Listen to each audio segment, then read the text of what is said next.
Hello, and welcome to Denver Urbanism, a podcast about all things city building here in the glorious city of Denver. Today, I am joined by Andy Cushen, and we're going to be discussing Sun Valley and specifically Fairview Elementary. Andy, what the hell is Sun Valley?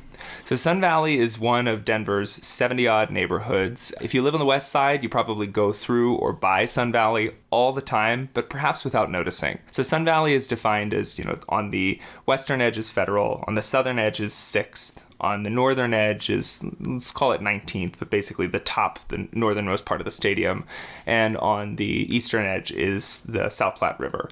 So, of course, all of those sound to me like major corridors and places people pass by.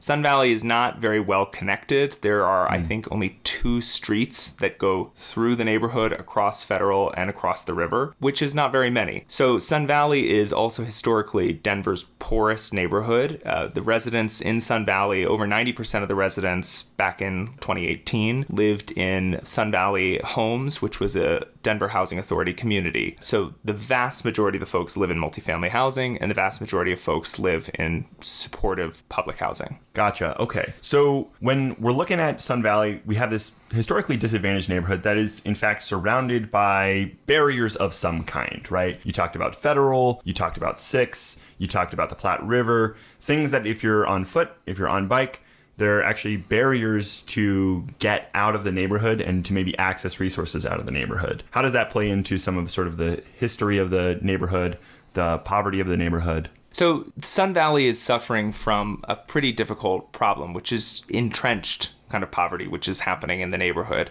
or was happening in the neighborhood. And the real catalyst for reimagining and sort of pushing for positive changes in Sun Valley came with the W line. Just before the W line opened, the city, in conjunction with a number of other folks, studied how the areas near a given light rail station should develop, should accept the light rail, how sidewalks need changing, how streets need changing in order to bring people quicker to the light rail. These are huge investments, and so they want to make sure that the dollars are being well spent. At that time, the Housing Authority realized that the housing units that folks were living in were about 60 odd years old. They didn't have air conditioning, and again, there's this entrenched poverty. So the Housing Authority embarked on a pretty ambitious plan to sort of reimagine the neighborhood. And they got a lot of local money and federal money in order to pay for a redevelopment of the entire neighborhood, which is what's currently underway. When you go by right now on Federal, you see a ton of cranes down there. You might see a bunch of new buildings. If you've sat at Raices recently and had a nice beer at their beautiful patio, you've probably noticed all of the cranes and development in Sun Valley.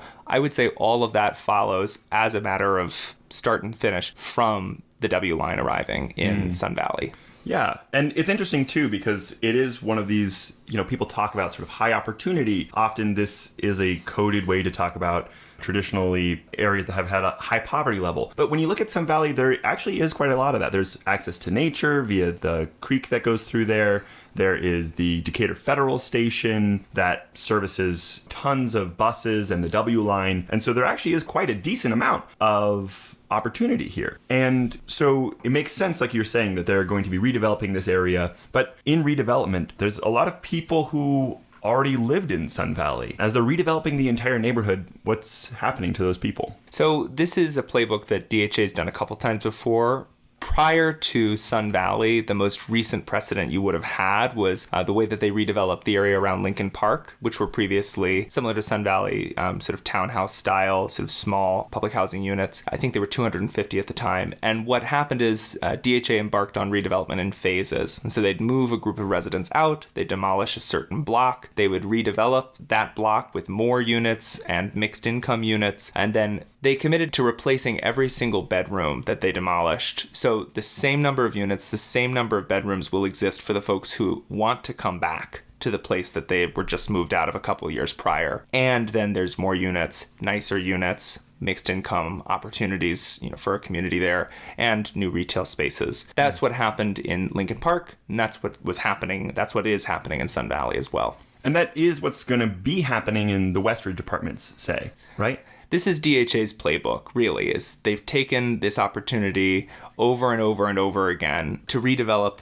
what was a community that had substandard housing and to bring folks of varying income levels into the community in order to try and help folks move out of that entrenched poverty. There are some specifics that folks asked for in Sun Valley, specifically around food access and educational access, that are not necessarily the same asks that they got in Lincoln Park or that they would get in Westridge, which you're right would be kind of the next target here to do that same kind of redevelop and add more units than that were there before, add mixed income living. But yeah, that's roughly the situation. Sweet. Well, we'll have to talk in the future about both that playbook and sort of the efficacy of mixed income in general, because we could spend entire episodes just talking about that. But for now, that sort of temporary displacement, we can call it, right? Because it still is displacement. It still is an uncomfortable event, and it's something that needs to be done in an equitable way, in a way that is sensitive to the population, but it's still displacement. But that displacement has ripple effects, and one of those is what we're talking about today, which is Fairview Elementary. So what is Fairview Elementary? Fairview Elementary was a pre-K to 5th grade elementary school. It is right smack dab in the middle of the neighborhood. It's on Decatur and 11th. So as you go through Sun Valley, it's a very notable part of the neighborhood. There's a large playground. There's a community garden just north of the school. And a lot of the new redevelopment is taking place within a block or two of Fairview Elementary School. Fairview Elementary School used to be kind of the northern edge of what was DHA's Sun Valley Homes, but DHA has spread out their homes in this redevelopment, so there's actually now complexes farther north than there used to be. But Fairview really is the center of the neighborhood. It occupies a very central spot in the neighborhood. Yeah, okay. And so this was an elementary school that served the entire neighborhood, but it is getting closed. And why is it getting closed? It's in the center of the neighborhood. So the closure of Fairview, in my opinion, to start with, is pretty much the worst case scenario for what would happen in the urban life of folks who live in this neighborhood. And it starts a really negative feedback loop in terms of all of the goals that Denver Public Schools have and all the goals that the Housing Authority have, and certainly the goals of the folks in the neighborhood. The Denver Public Schools Board adopted in June of 2011 a resolution saying that small schools are draining DPS's budget and that small schools do not provide for a quality education for the students in those small schools. They define small schools or a fully enrolled school as having about 300 students, and a small elementary school, like problematically low enrollment, as being less than 215 elementary school students. This is a question I have. Is this true? Because I suppose, as somebody who is not really deeply involved in education, somebody who doesn't have children myself, my thinking about this was always small schools are better. Small class sizes, you know people, it's a more tight-knit community. But is there any truth to the fact that small schools are not good for an education, or is it mostly about the bottom line? Well, it's definitely about the bottom line. Most schools in DPS are funded per pupil. And so if you don't have that many students in a large school, you can't provide for arts programming, you can't have extracurricular activities because you can't fund a full-time teacher to do that kind of work. There are plenty of people that want their kids to go to small schools. Back last year when there were a number of DPS meetings about some of the closures that they wanted to implement, there were people that were out there saying small schools are great, this is not a problem. In the case of Fairview Elementary, however, this was not, prior to the redevelopment of the neighborhood, a small school at risk of closure. And post redevelopment of the neighborhood, ideally, more residents, more families, more kids will live in Sun Valley than did before. So DPS does have a problem. DPS's enrollment peaked for elementary school students, I think it was in 2013. DPS is now 5,000 elementary school students less than they are built for, essentially. If you look at the number of elementary schools that they opened, in particular with the sort of redevelopment around what was the Stapleton Airport and the expansion in Green Valley Ranch and Montbello, all those kind of neighborhoods, DPS is overbuilt for the student population they have. They don't realistically have the money to provide the same level of school experience to every single elementary school student in their system. However, when you look then at who the small schools resolution sort of identifies as problem schools and schools that need to be revisited in the conversation about closure or keeping them open, in the original list of 19 schools, I think it was that 90% of the students in those 19 small schools that DPS originally identified as problems were students of color. And out of the 10 schools that then last summer sort of started this news cycle about DPS's interest in closing small schools, 9 out of those 10 serve primarily students of color. And of the 3 schools that they ultimately voted to close just in November of last year, Fairview, and then there's another one in Valverde neighborhood, and another one, I think, on the east side of town. 2 of them, of course, are on the west side, serving primarily students of color. And Fairview in particular really seems kind of the worst decision that you could make. Interesting. Okay, so let me just circle back here and break this down step by step, just so that I'm making sure that I'm on the same page here. So DPS has a bunch of infrastructure, and with that, there's a fixed cost, and then each school has variable costs. You know, there's every teacher needs to be staffing, you know, the different grades. There needs to be a principal. There needs to be janitorial staff. There needs to be all these different things, and so they have more infrastructure than is needed by the current student population in the city of Denver. And that's because of just demographic shifts, people having less kids or people bringing their families out of the city to raise their kids. And so because of that, DPS is faced with the difficult decision of needing to close certain schools. And as you say, large schools can provide certain things that small schools can't, like arts programs is something you mentioned. And that's super valuable for a children's education, or a child's education, I should say. And so they decided to identify a number of schools that could be closed, smaller schools primarily. There were 19 identified, and of those 19, they decided to close 3. But as these things go, the schools that are being closed are disproportionately students of color, or serve students of color, disproportionately in higher poverty areas.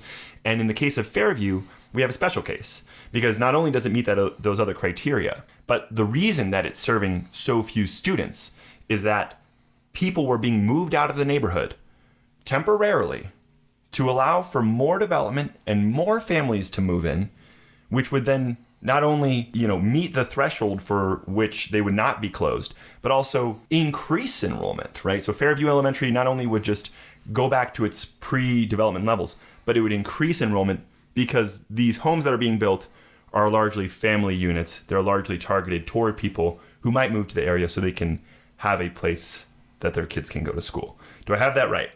Yes. Presuming that Fairview did not close, there was a virtuous cycle that was starting to emerge, whereby the new investment that was coming into the neighborhood was also catalyzing private developers to build even more units than the public housing authority could have done before. And then with other rules that they had in place around, for instance, using Denver Urban Renewal Authority money in order to build new infrastructure for the new housing units and buildings that are coming into the neighborhood, a certain number of those private developments that exceeded the sort of number that the city targeted with their recent expanding housing affordability ordinance. A higher number of those new private units would have had to have been affordable as well. So there was a virtuous cycle that was emerging about how all of the choices that the housing authority was making would have been providing more students for the school, more opportunities for those students after school, and more green space, more neighbors in a safer community with better amenities than they had before.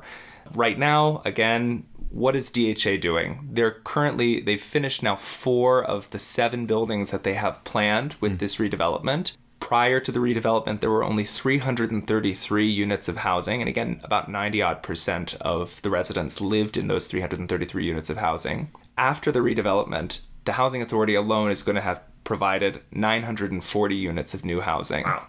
One of those buildings is for seniors, so not necessarily the same conversation as what we're talking about here for student population. But then again, DHA's catalyzed private development too. So 2 of the cranes you would see right now as you drive along the Colfax Viaduct, for instance, or take a bus along the Colfax Viaduct, are building private developments. It's not to say that those developments are not built for families, but we know that DHA is sort of including things in their buildings in order to make it more attractive for the residents that they had to come back. For instance, one of the buildings that the Housing Authority recently completed literally has a playground on the 3rd floor that looks across the alley to Fairview Elementary School. You can't make this up. Right. That the Housing Authority knows the population that they just asked to temporarily leave and is trying to build safe, beautiful spaces for those people to return to and still have the same resources as before, like, for instance, an elementary school. Yeah. There is also money coming from the Housing Authority and the levers of city government to support DPS during the school's sort of declined enrollment moment that they're in right now. For instance, $4 million paid by the Urban Renewal Authority to Denver Public Schools for service interruptions to Fairview Elementary School. The Housing Authority also has certain obligations. So part of the federal money that they got was through the Department of Housing and Urban Development. They got a Choice Neighborhood Planning Grant. The Denver Public Schools is one of the partners on the Choice Neighborhood Planning Grant, which was part of the Decatur Federal Station Area Plan. And then the Choice Neighborhoods Implementation Grant. That implementation grant has several metrics that the Housing Authority needs to meet in order for HUD to declare the project a success and to continue to seeing the Denver Housing Authority eligible for more money down the road. And again, one of those is education access, which DPS signed on and committed to at that time as being a sort of a key partner in providing education access for residents in the newly redeveloped neighborhood. So it's a real mess. And again, the folks who were promised that they were only leaving temporarily left a neighborhood that they were proud of, even though folks acknowledged the struggles and the difficulties and, the poverty that was present in the neighborhood. To come back to a more beautiful building, but to know that your kid is not going to be attending the same school you did, or not the same school that their older sibling did, or doesn't even have the opportunity to attend that school, it's a real travesty. And it discourages residents from taking the Housing Authority up on that opportunity to come and move back into the neighborhood. They have other choices. They don't have to come and move back. And then having empty buildings or having difficulty getting residents to come back continues to undermine the Housing Authority's goal of actually housing people. Yeah.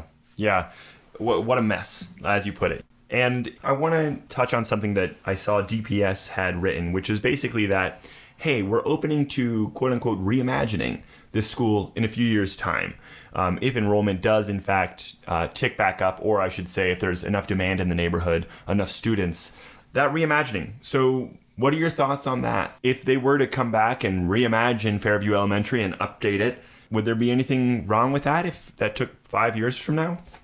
I think there wouldn't be anything wrong with a new use of Fairview Elementary School if it was the use that the neighborhood was asking for, if it was the use that made sense for the new residents of the neighborhood. But realistically, already neighborhood residents had trouble accessing school. Not Fairview Elementary, but for instance, in Denver Public Schools, if you live within 3.5 miles of a school, they won't provide you RTD passes, for instance, for high schoolers to take the bus to school. So now we have the problem where a school has been shut against the wishes of the neighborhood, and the sort of floated idea of reimagining the school, again, is not really in keeping with the wishes of the neighborhood. DPS also, how should I say this, has difficulty walking and chewing gum at the same time. So they make a commitment, and I'll be serious about it. They make a commitment to, for instance, put air conditioning in schools. And then they come up with a list of schools that they're going to put air conditioning in, and they get bond money to do it. They just succeeded in closing Fairview Elementary School. And then this summer they installed air conditioning in a school that is now no longer serving students. So they installed air conditioning in Fairview Elementary School. Yes. And the doors to that building are locked. Yes. Wow. That is, that's something. I have a question. Where are these students going to go? Can they just go to any DPS school they want? So DPS is a school choice district. So you do have the opportunity, and plenty of students actually did and were already taking advantage of the opportunity to choice out of the neighborhood. There were also plenty of students who were choicing in. That number remains stable, even as the number of folks who actually lived in the neighborhood and were sort of local residents just in their boundary school decreased as people were moved out in redevelopment. So DPS is a choice district, like I say. People have the opportunity to attend a lot of places, but there are boundary schools, and the boundaries have now been amended so that Sun Valley's students should now be defaulted to go to Cheltenham Elementary, which is northwest of Federal and Colfax, versus the bulk of Sun Valley is southeast of Federal and Colfax. Okay, so we're going to have a blog post up on the Denver Urbanism blog about that particularly, about what the walk looks like. If you were a student who hitherto had walked to Fairview Elementary, a block down the street, what does it look like for you to get to Cheltenham Elementary now? So keep an eye out for that. But for now, I just want to talk a little bit more about what does this look like for Sun Valley now and going forward. So there is still educational opportunity in Sun Valley. There's a Montessori school fairly close to the train station that does have an ECE program. There are plenty of other nonprofits and after-school activities in Sun Valley, but Sun Valley doesn't have an elementary school anymore. And residents who used to walk their kids to school, whose kids used to get free breakfast and free lunch in that school, now have to be walked, bused, or driven to a neighborhood school that is not in their neighborhood. That's disruptive. Of course, just psychologically, it's a little difficult, to have change in your life. It's something that everybody experiences and sort of wrestles with in their own way. Especially for kids, change can be hard. I never want to downplay the fact that psychologically, this is just a big change in a child's life. But this is also now, this takes kids further away from their networks of support. So a lot of Sun Valley before the redevelopment, these were multi-generational households. So you had over 50% of the residents in Sun Valley homes were under the age of 18. But there were also a disproportionately high amount of seniors who lived in homes that were primarily, single parent homes, but then had other caregivers in order to support these kids. If those same folks move into the neighborhood that they were promised was going to be more beautiful, it was going to be safer, it was going to have more opportunity than before, and now their kids have to go to school, about a mile further away than prior, it's going to be harder to get those kids back to their families, quicker. It's going to be harder to get the multi-generational sort of support across Colfax. Yeah, I think just thinking through this as putting myself in the shoes of somebody who had a student there, right? You're now faced with a choice. Do I take time out of my day to drive my kid to school, to send them on the bus? Do I allow my kid to walk across two quite dangerous roads, right? And as a city, what are we thinking about as our priorities? We want people to be walking. We want children to feel safe walking to school, right? We want fewer cars on the road. We want parents to have more time in their lives to dedicate to either work or other things that they want to dedicate time to. And so this has these ripple effects throughout urbanism as a concept for our city. Is we can't just be sending kids to school a mile away when there is a perfectly good school building right there that could serve them. And newly air-conditioned as well. A newly air-conditioned school that has new buildings nearby, a playground overlooking the school. It really is. If you haven't spent any time in Sun Valley, I encourage you to go down because it really is a wonderful area. There's some beautiful natural area right there and that you can enjoy. And it is such a shame that as we are taking 3 steps forward as a city in all these other areas, we're taking one big step back for the next generation of Denverites. So the next couple years here for Sun Valley, DHA is going to follow through on what they've already committed to. They have 2 buildings currently under construction and a third that they're going to do sort of in a final phase. There are multiple private developments that are being built currently, being planned in the neighborhood. Money is going to do what money said it was going to do. But the folks who are going to miss out are people who were looking for community in this school. They were looking for continuity in this place. And that might be enough to dissuade otherwise really excited resident who looked forward to coming back to a beautiful new home. It might be enough to dissuade them from coming back. And then that person misses out on all of the great opportunities that are being built. Sun Valley, prior to the redevelopment, didn't have any sort of local grocery store. They still don't really have a grocery store, but there's Decatur Fresh Market, which goes out of its way to make sure that there is fresh food stocked and opportunities for learning about food access. There is going to be a restaurant incubator in one of the new buildings that DHA is building. There's affordable daycare that DHA is trying to attract in one of the buildings that they've just delivered. Again, there are some really incredible community organizations working in Sun Valley that are out there because they care and want the next residents of the neighborhood to have more access to opportunity than before. But at the end of the day, rich or poor, a lot of people make decisions about where to live based on where their kids can go to school. And to close a school while the residents aren't even there to sort of defend that school is a total backhand by Denver Public Schools.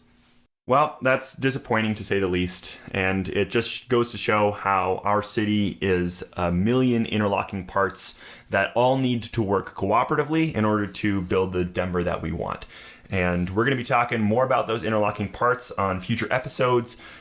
Andy, any last thoughts before we close out here? Folks will be lucky to see a revamped Sun Valley. In 10 years, this is a beautiful place. They're going to have a brand new, larger park. The coal tanks that were there aren't there anymore. The streets have wider sidewalks with more trees. There are going to be so many wonderful opportunities for the neighborhood. There's already wonderful opportunities for the neighborhood now, but in 10 years, will anybody look back on any period of time with this school closed and think that was a smart strategic choice? I just don't think so. And everybody who can should push their local elected officials to take a stronger stance on Fairview Elementary School, on the needs of Sun Valley residents. This is a difficult time, and supporting our neighbors is really the only way, I think, to show solidarity. Yeah, definitely. Definitely be in touch with your elected officials, your school board representatives, and stay tuned, because hopefully we can talk about this on future episodes. If this sounds interesting to you, if you want to stay tuned, go to denverurbanism.com. You can follow the blog there, as well as the podcast, which we'll be posting there, as well as hopefully other places online. Not worked out yet, but thank you for tuning in. Really appreciate your listening.